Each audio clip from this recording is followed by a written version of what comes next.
حضرت مومنین السلام علیکم یا علی علیہ السلام مدد ظاہر ہے کہ مولا علی کی بارگاہ میں ہے اور عید غدیر آنے والی ہے اور ہم سب لوگوں نے الحمدللہ عرفہ کے اعمال کاروان آقا کے جو مدیر ہیں جناب زغم صاحب نے جو بہترین اعمال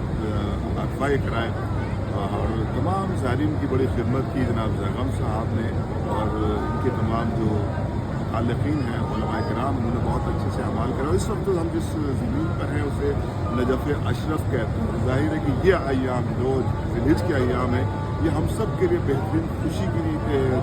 کا موقع ہے. عید غدیر اب سے کچھ دن کے بعد الحمدللہ ہم سب جو کہ عید اکبر ہے انشاءاللہ بڑی دھوم دھام سے منائیں گے, دل کھول کر منائیں گے اور خدا تمام زائرین کی خدمت کرنے والوں کو سلامت رکھے, تمام زائرین اکرام کو سلامت رکھے اور دنیا میں جہاں جہاں پر بھی شیعہ حیدر کرار ہیں چاہے وہ کسی بھی نسل و رنگ کے ہوں خدا ان سب کو سلامت رکھے.